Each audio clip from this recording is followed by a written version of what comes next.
when I was 8 years old, my mom passed away. And it was the first tragedy I ever had to deal with. And as a 22-year-old young man, I'm still dealing with it.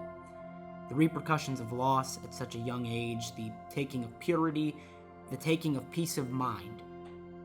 It made death become this very real thing, no longer this alien concept I only knew from movies and shows. At this point, my memories of her bounce around my mind, and while some of them aren't the clearest, I remember her feeling. I remember her energy. Maybe when she died, her energy went back into the earth.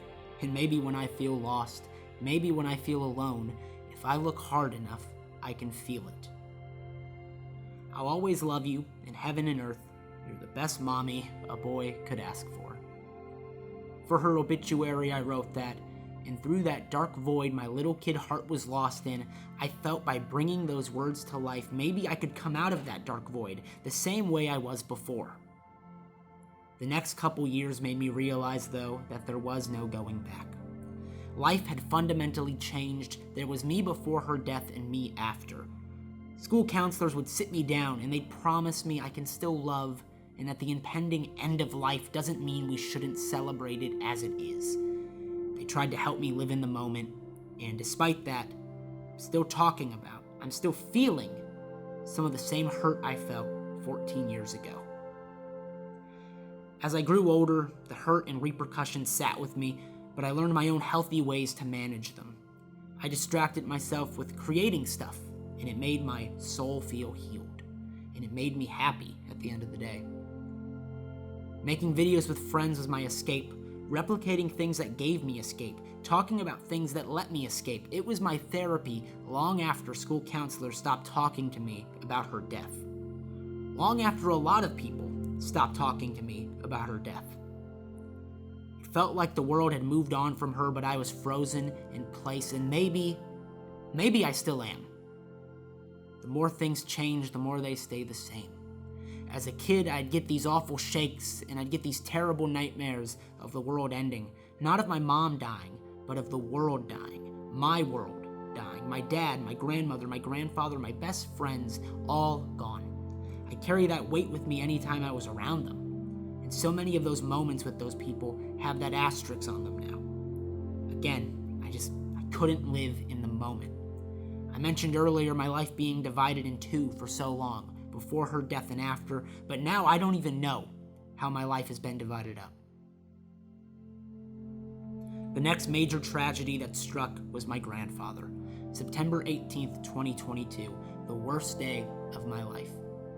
For my family, I'm not going to go too deep into that day, but it's one that sits with me every day, and it's one that I see everywhere I go, both in good ways and in bad. I see that day when certain songs of his come on. I see that day when I see older couples walking together, and I feel that day when the sun is setting and a particular gust of wind brushes against my face. The tiniest things remind me of that day. A few months later after that day, though, I proposed to the love of my life, and she said yes, and it became one of the best days of my life. And on that day, as I drove us in the middle of nowhere, I saw a red cardinal, my grandfather's favorite bird. A reminder that those lost are still there. Their energy permeates the world if you look hard enough for it. Since then, though, life has moved so fast that I don't think I've looked for it. The proposal was followed with marriage, and marriage was followed with moving out on our own, which was then followed with graduating, with job switch-ups, with a wedding, with cars breaking down, with sickness. Through it all, I've tried to remain strong, and I've tried to remain happy, not just for me, but for her. But it's gotten to a point that I feel I've broken my mind. I get sick, and the first thing I do is look up symptoms obsessively, to the point it drives me crazy, and my eyes twitch, my legs give out underneath me, my head pounds like a drum. I try to take the breadcrumbs God gives me, but maybe I'm just too stubborn. Maybe I've always been broken, and maybe it's taken this long for me to really realize it. Maybe while looking up symptoms online, I should have been looking inward for an answer. I don't know if that's what this is, but I also think I should stop focusing on what I don't know and focus what I do know. know I'm sad, I know I'm hurting, but I know I can change. And I know I don't want this dark cloud over me forever.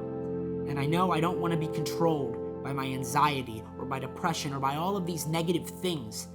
I know that making stuff makes me feel better. That is my self-love. That is my therapy when therapy doesn't work. Whether it's a video like this where I feel naked to the world and I'm just spewing a brain dump to all of you, or a video like me standing in a room at my grandparents' house. Yes, as a kid I had those nightmares of the world ending, but that doesn't mean I shouldn't love to begin with. The world, my world, will never end, because if I look hard enough, I can feel it in the breeze. I can taste it in a delicious meal. I can hold it in my arms. I'm not broken, I am me. And I think that's a beautiful thing to say, but now I have to put the work in to believe that. I have to put the work in to change my thinking and nurture my soul. Life is not just tragedies. It's all those small, beautiful moments in between.